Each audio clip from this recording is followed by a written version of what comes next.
Good evening, ladies and gentlemen. Welcome to the show this evening. Tonight's guest, we have Queen uh, Victoria. Vanessa, excuse me, Queen Vanessa. I don't know why I get your name mixed up. Queen Vanessa on the show this evening, and we're going to be talking about the summer kickoff, the drama kickoff for the Baby Hunters Point uh, Summer Fest. And we're going to bring her on and allow her to speak on the event and what it's about, and she can explain in her words what we're doing. So we want to welcome her to the show. Welcome to the show, sister. Thank you, thank you. Greetings, everyone. I hope you're out there having a nice day. I'm Queen Vanessa. I'm a born native of Bayview, Hunters Point. And for the last 2 years, I have been kicking off the summer in Bayview. Last year, we kicked off the summer. We had like a little fashion show and called it the Class of 2016. This year, I took it a little step further and wanted to call it a drama-free summer, because it's just so much happening in our communities and within our schools. A lot of our girls are fighting more than ever now, and a lot of the fighting is being coached or cheerleaded by parents and adults. Yes, yes, yes. Very sad. Let me ask you a question first before we get into this. Okay, you're a native of Baby Hunters Point. Mm-hmm. You was born and raised in Baby Hunters Point. So you raised in Baby Hunters Point. Yes. Okay. So you at the age now where you see things that's going on in our community. Yes. And it's been going on for generations. Yes. Okay. So you've taken it upon yourself to start something, start a fire. Start something. Okay.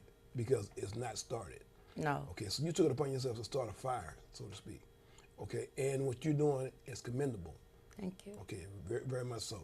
So I want to bring that to the audience attention. First of all, what you're doing is it hasn't been done before.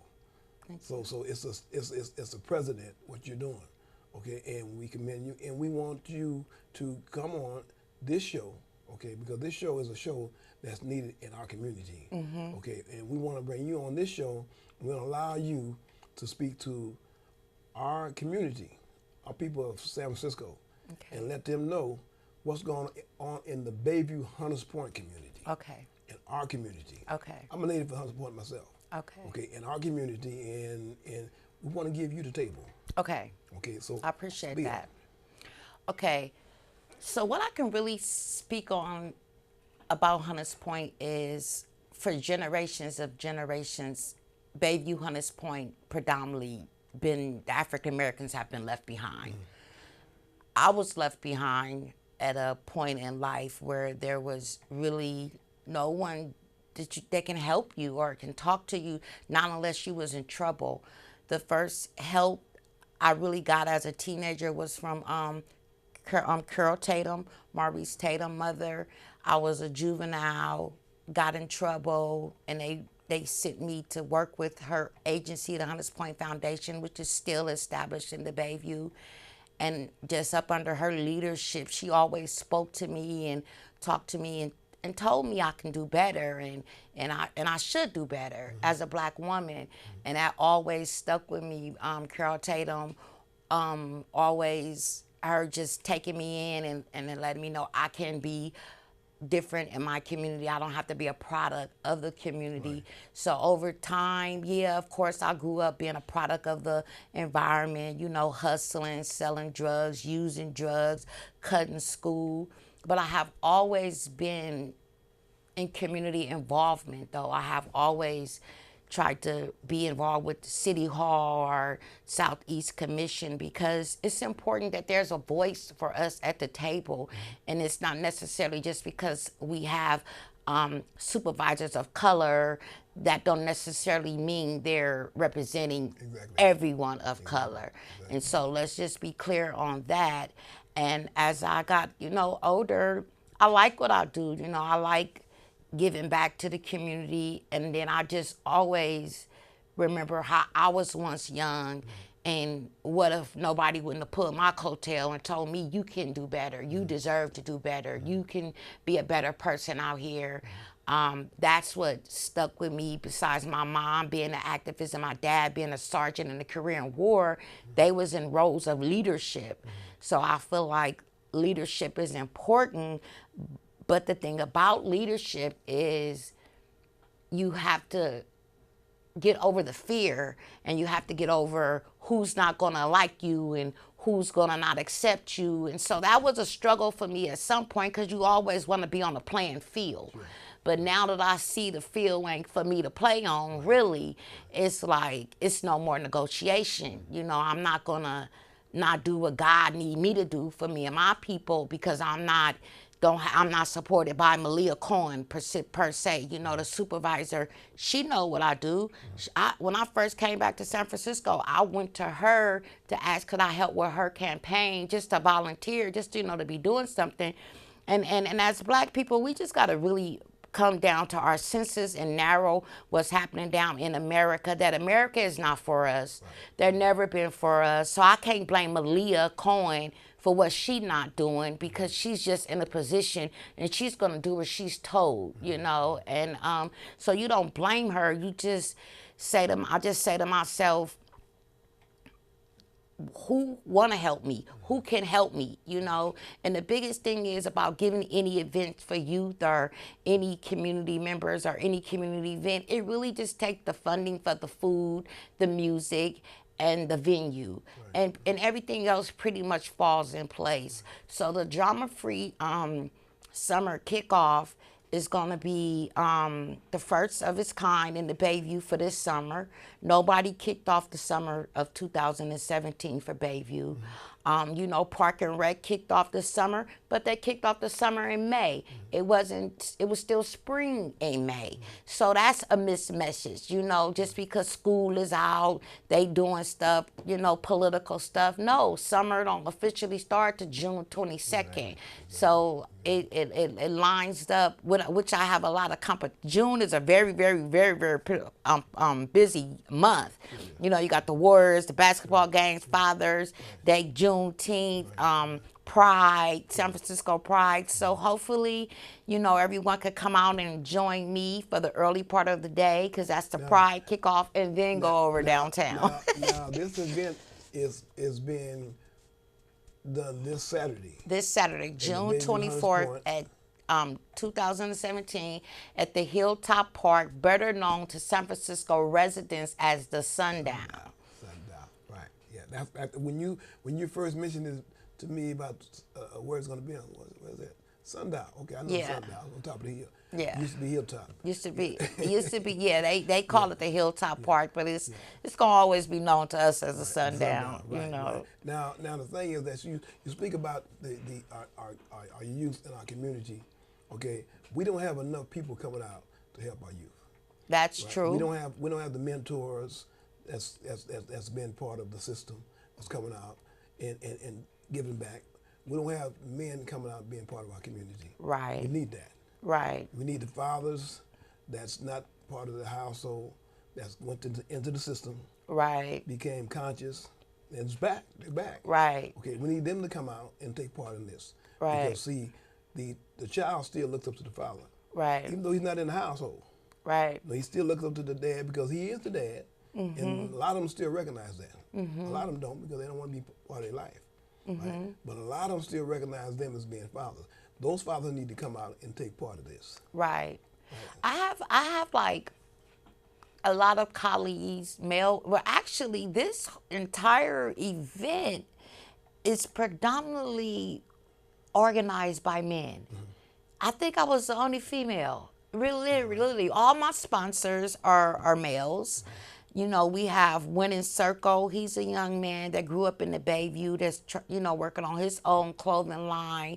You have Fair Gang, which is Kim Mitchell, a very known person in San Francisco, worked with Park and Rec, worked with Turf.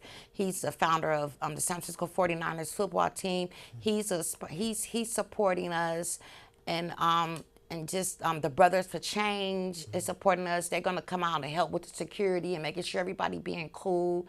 And I think the only real ladies on this team. I believe it's me and the caterers. The up and coming young ladies are caterers are called the Green Jeans Caterers.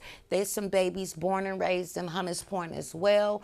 Just started their own catering company. So basically, everybody that's supporting the Drama Free Summer is up and coming designers or artists and or caterers, and then we have the DJ triple A. He also born and raised in the city. He live currently now in the Bayview. So, and then you have Curtis from Crazy Blessed, the Crazy Blessed show. Curtis, you know, I grew up with Curtis from like middle school, and has turned his life around. He will be a part of the program, A Word from the Wise, because, you know, he lived that life and turned his life around, and he's doing pretty good for himself.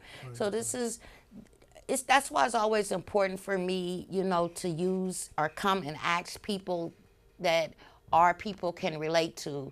You know, I could have very well reached out to city entities for this event, but the reason why I didn't is because sometimes you got to show them that we want to do things for ourselves, and if y'all support what we do, it would be what it needs to be for us, instead of everything always being political, you know. Malia Cohen, them, everybody know what I pretty much do, you know, and I've been doing and I'm going to keep doing. You know, it's just a matter of an email to say, hey, Vanessa, what you got going on this summer? Or, you know, what you want to do this summer, because I'm not going to stop, you know. I'm going to keep doing everything I can just so that youth can know we do care about them, because me personally, I feel the robbing of the BART and the jumping on the BART for 40, 50 teens to do something like that. It's basically a cry out. You know, who's looking out for them? Who's helping them? And we living in an era with Trump. You know, he's bothering the immigrants, and you know, and those families have people that care about them, and classmates and students. So everybody's affected. See, this is why I say that we men, we need to come out. We need to take part of this. This is our community. That's right. This is us. We're part reason for this. Okay, them seeing us doing things as the young children and saying, "Oh, that was cool." It wasn't cool what we was doing. Right. Right. So now that we went away and we came back, I went away and I came back. Right. And I'm here to show them that what I was doing wasn't cool. Right. Right. This is what's cool. Going to school, get an education. Once you get that paper, they can't take it from you. Right. You see. So I'm back to let them know that the most important thing that you can do is go into a university, get everything they got out of there, but they can't take it from you once you get it. Well, that's why your portion of the program, Wendell is also on the agenda to speak to the youth, and that's why I titled your theme, "What You Don't Know About Public Education," because one thing about us as Black people, you know, I gotta speak on us because I can't really speak on no other races. Exactly. We attend to just send our kids to school. We don't follow up. We don't participate. We don't pop our head in. We don't work with the teachers. And what we must really, really understand as African Americans is that America has designed a plan not to educate African American males, right? So when that hit me 3-4 years ago, I have a son, and I seen how the school district did him, and then I just look at patterns of my generation of brothers that probably will be way more successful if they had that extra knowledge that they should have was able to receive in school. And then when I met you, within this year or the end of last year, and you told me that you graduated and you didn't learn how to read and write until you got into prison. I knew then we need to do better. We are too damn comfortable. And I don't appreciate how we too comfortable as a people.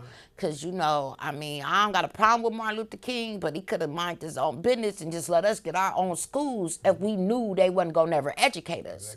You know, we could have just had our own Black schools or whatever we need to help our people. We should have had our own schools. Yeah, and now we're at the point in life now where we're trying to get a Black curriculum in school. In schools. In school now, because in San Francisco, in other districts that I've seen out of San Francisco, they don't have Black curriculums in school. There's No, they nothing don't. about black folks in No, school. they don't. They talk about everybody else's race. except Yes, for they us. does. And so our children, they go to school and they sit in a boring classroom, listening about somebody else when they're sitting in there amongst their That's own right. people, and they don't know Nothing about us.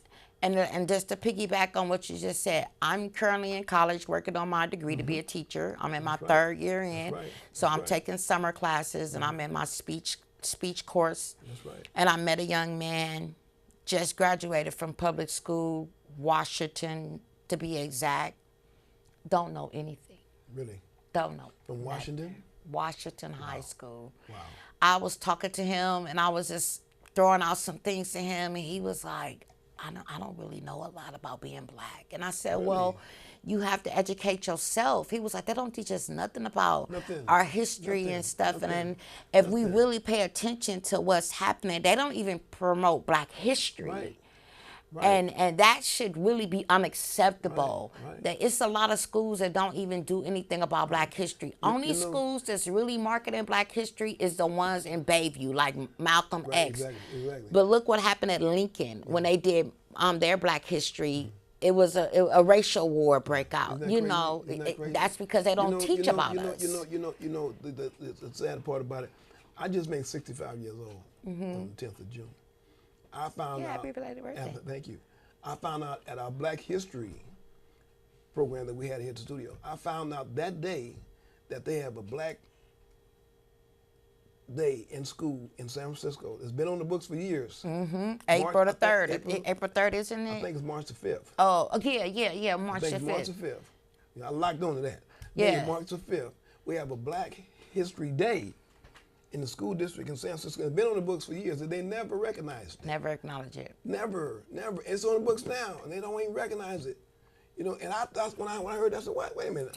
Now, I went to school in the 60s in San Francisco. I started in the 60s, right?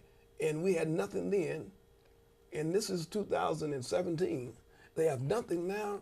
That's crazy. That really is. But That's you know, we crazy. have good people like John Templeton and Lawrence Gray, Coach Gray. Coach Gray. It is some people fighting right now today. If this city doesn't intertwine African American history, it's gonna be some problems. Sure it is. Sure it is. Because Sure it is. it took me to get in college to learn about Nat Turner and all these black people that done successful things, and for me to just really start reading into my history. We are the people that America has the foot on our necks. Sure. We're the only race. Sure. We have been the only race since beginning of time. And so that makes me feel good, because that lets us know we the chosen people, because why would it be all of a sudden a problem with us so much in America? As I was coming here on the bus, I just seen Felicia Jones, which is the Wealth and Disparity of the Black Community founder, and she's also related to Mario Woods, and she had a posting on her Facebook that Trump is signing in the new bills for the welfare laws. And it was a picture of him. Then next to him was a whole bunch of black people, and Felicia chimed in and was like, I'm so sick of everybody thinking that African Americans is the only people that's on welfare when there's more white people on welfare than anyone. And that's why they put welfare in place for considered the poor white trash. Exactly. And so it wasn't never for us. It was always to help their poor people that they don't want to help. You know, that's why I follow Farrakhan a lot, because he really teaches America. You know, Farrakhan really teaches the tricks of America and what they're doing to us. And I just really hope that kicking off this event and mobilizing the youth and the families, they they hear the words that we're saying. They're taking heed on what we're saying, and we can begin mobilizing so we can have conferences and invite the families out. You know, I don't need to preach to the politicians. They are them not the people that we need to be trying to talk to. So it's all about mobilizing, and San Francisco really never wanted the African Americans to mobilize, because if we mobilize, we will come together and we will do better. Sure. And the thing of it is somebody got to be at the bottom of the barrel, and unfortunately, I'm just tired of it being us. Right. You know, I just don't feel like another generation should have to suffer. Right. It's time for change, and we know that it's time for change. It's been way far too long that it's been on the same road for all these years, and nothing's changed. Nothing changed. I went away, and I was gone for a long time. And I come back and nothing's changed. Right. You know, nothing. I mean, everything that I left is on the same page that I left 27 years ago. Right. You know, and that's ludicrous. That don't make any sense that you go into a school now, and you see in the classroom there's nothing going on. Nothing. You know, there's nothing going on. I mean, it's really sad because see these communities that we're going into, these are our communities, right? They're taking everybody out of our communities. They're putting other people in our communities. You know, they're relocating from San Francisco to outside of San Francisco. You know, they're taking our houses. But what and the gentrification is a really another sad part, because you know, a lot of people, I do probably can respect some of the reason why some people leave San Francisco, or some people have they doubts about why they leave here, or the reason why they leave San Francisco, you know, because of the bad trauma that we experience as people will make you want to not be somewhere. Right. And I even was thinking like that at one point, like, we ain't doing nothing out here but dying, but see, that's what they want us to think like that. That's why they letting us kill each other off, because we will flee that way. And the only thing is, I be worried about my people that's fleeing from San Francisco. Other counties are not going to take care of you like this city. Right. You know, how long do it take for you to live in Antioch before you can say that's your community, and you could say, hey, we need a program here, you know? And so that's why a lot of our people there, you know, are suffering as well, and getting into unnecessary things, because I don't per se hear a lot about Antioch, but I have met with several city officials that lived in Antioch, and a lot of them moved out of Antioch because per their thinking, Antioch is now a little Hunters Point. Sure and so some of the people there that went there to retire or just have nice homes are leaving Antioch, you know, because they're saying that the wave of black people that's coming there. And the thing about black people is we just need to do better, and we need to quit living so handicapped. You know, we depend a lot on what somebody tell us, what somebody say, instead of just digging in books and researching and asking questions. You know, we have really been stripped of our identity, and I'm a little worried about us, you know, because we could be doing way better. We could be demanding way more if everybody would quit siding and set tripping, and we from Fillmore and we from Hunters Point, and you know, that's for kids, you know, and you got more people, more adults in San Francisco that's set tripping than these kids. These kids could be able to get it together if the grown folks was to get it together, but the grown folks don't want it to get it together. So at some point, somebody gonna have to start getting put on blast. I mean, that's just how it is. This is the thing is that, see, by you starting this this fest on Saturday, okay, this is the first. Okay, and this is the beginning of something that's going to continue to go on. Okay, we ain't gonna just do it this summer. We're gonna do the Black History Month. Right, we're gonna do the next summer, and it's gonna be a yearly thing that's gonna happen, because we're starting something. We're starting an earthquake. Right? And the earthquake, when it starts shaking, everything's gonna be shook up. Right. So we want to get out all the roaches out of the crevices or whatever. Right. We want to scatter them, get them out the way. If they ain't part of the solution, part of the problem, we want them out of there. Right. And then we also, when we featuring Elder Deborah Talley, which is my children's grandmother. Deborah Talley was also, Elder Deborah Talley also, in her age, grew up in Bayview, and then she went to Fillmore, and then she got married and had her children. But I asked her, to come do a prayer for the point, and that's the feature of her, is because when I first decided to do this event, the first thing I heard the Spirit say was, if you guys get up in there and pray for this event in this community, watch what I'll do for y'all. And I believe that. I believe my spirit is telling me to do this and to bring in prayer so that it can change for us. We, like I keep saying, we're too comfortable as people. We got people that didn't do nothing but pray themselves out of situations. We didn't have no money. We didn't have no cars to jump in. We didn't have no buses to get on. We didn't have no mayors to go, let's make a deal with. We went to God. That's right.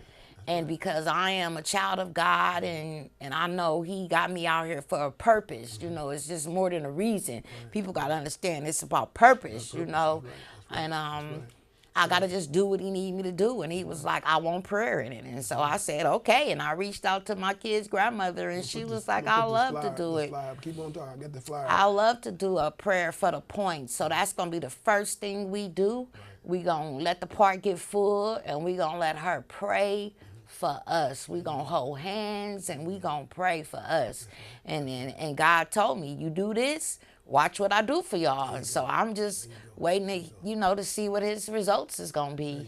I'll put your flyer up on screen so people can look at the flyer in the event on Saturday from 12 to 3:30 on Saturday, so people can come out and take part of this. It's essential that people come out and take part of this. We need to come together as a community. All the bickering that's been going on over the years, that needs to stop. We can't say that we're gonna change the world. We can't change the world. We can change a small portion of it. Right. It starting with our community and our children. So we want you to come out and take part of this on Saturday, from 12 to 3:30 in the evening, and take part and be part of our community. Let's give back. That's the stuff that we've taken from our community. Let's give back. It's time to give back. We got people that's gone away for a long period of time. They've come back, and they want to be part of their community. They want to give back to their community. Right. And they don't want to give back little. They want to give back a bunch. Right. We destroyed a race of people. We destroyed generations of people. It's time for us to give back. The wrong that we did, we want to make the wrong right. So that's what it's about. That's right. Giving back to our youngsters. Our youngsters are our future. It sure is. They're our future. So we got to give the youngsters something that they don't know they have. They got knowledge. They got a bunch of knowledge in their head. And they don't use it the right way. They use it to go out and hustle and do different things. If you put money back in your community, we can flourish. We can be a community with everything we need. We don't need to go downtown. We don't need to go down the highway. We don't need to go across. Go back into your own community and build your own community. Baby, your Hunters Point used to have stores and cleaners, and the only thing they got now, pharmacies, yeah, black owned, everything was on 3rd. We even had a show on 3rd Street. We even had a show between Palouse and Crusader. We had a show right there on 3rd Street years ago. People don't know nothing about that. Y'all had a movie theater? We had a movie theater. Yeah, on 3rd and Palouse, what is now the Metro, was the old Metro, but it's a building that's vacant. Okay. I was told I was also told that used to be like a post office and a couple of things, and I never knew that. So that's why it's really important that we have conversations about Bayview, because I'm a generation that don't know much about what happened before me. They don't know. We had a slaughterhouse right on Evans and 3rd Street. We had a whole block, a slaughterhouse. We used to have a meat right there, killed right on 3rd Street, and given to the community right on 3rd Street. People don't know nothing about that. We had all this in Baby Hunters Point. Do you realize that we're down to 3% in Baby Hunters Point? I don't think it's that much. They keep saying 3%. It might be less than that now. But we are being. I know we are being. Because in 1970, this is what I got from one of the scholars from the school district. In 1970, which that was the year I was born, there were over 20,000 African Americans in the Unified School District. Today, it's less than 5,000. Really? So that Really? tells me it's than not all. It's 5,000? less than 5,000. Wow. Yes. So that tells me Wow. we're not really in the city. That's the really? statistic I go on because he's a scholar and he been in the school district for years. And when he told me that, Wow. that's how it sit in my head. That if we was 20,000 or more in the 70s, and today we less than 5,000, we're not even here. Like they don't even see our kid. Our kids are just getting up every morning, going into a school just because the city have to open up the doors. But it's nothing's changing for us knowledge wise. We do have good programs out there like. I just gave her a shout out on Facebook, like Diane Gray and Emily Wade Thompson. Miss Thompson was my kindergarten teacher, and I'm 47 now. So she been out there a long time helping African American kids. And then Diane Gray with 100% college prep. She let them, they go on college tours. She getting them college ready, But the one thing about college is, I must say, is that college is just as, will ruin you just as much as public schools. Because colleges put a lot of emphasis on degrading black people too. And the thing about college is, it's a good place to be, but everything you learn in college ain't always true either. And that's why people have to read themselves and dig into their own history and read black authors and scholars and researchers that just spend years trying to figure out what's going on with us instead of just sitting in a class listening to a professor, because you figure they got the degree. They don't know everything. A lot of them are in their position because they're white privileged. Because my teacher that taught the post-prison, she robbed a bank or did some things, and so my question was to her, well, how did you become a teacher? How did you get your master's and become a teacher? She said to me, how, Vanessa? Because I'm white. So we let a lot of things hinder us, like felonies and our past, which you got to let your past be your past and keep moving forward. Because if Judge Mathis can become a judge and have a TV station when he wasn't the best in Chicago growing up, we all should be able to have that opportunity. And we can. So that's why felonies, people need to quit letting felonies be the reason. Felonies was only put on us to stagnate us. And if you don't read your rights, then you will let a felony ruin your whole life. And that's not good. Yeah.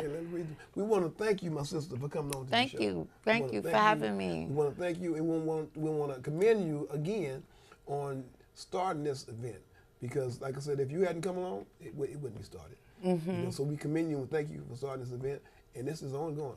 You started. Yep, we're gonna do it again, and hopefully we'll get some sponsors, and people will see we're doing it from out of our heart.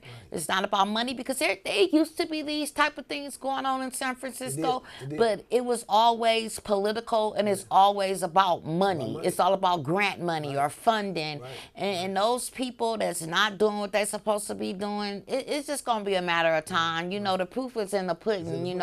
I don't even have a $50,000 grant, or a $50,000 budget, and I'm still scraping up, doing what I can for the youth, so people will pick up and people will help us, because the thing is, youth are important, and youth want to do better, but they can't do better if nobody not leading them to down a different journey. That's just it.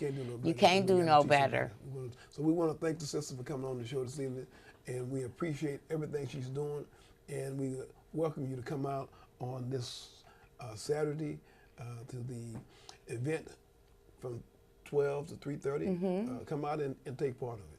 So we want to thank you, my sister, for coming on to the show, and we appreciate all the work that you're doing. Continue doing what you're doing. Thank you. All right. Thank you. We appreciate you coming on to the show, and look at the show on Saturday night at 7 o'clock on Channel 29. And you can go immediately today and go to YouTube and type in the Wendell Elamine James Show, and this interview will come up. Thank you, and have a good evening.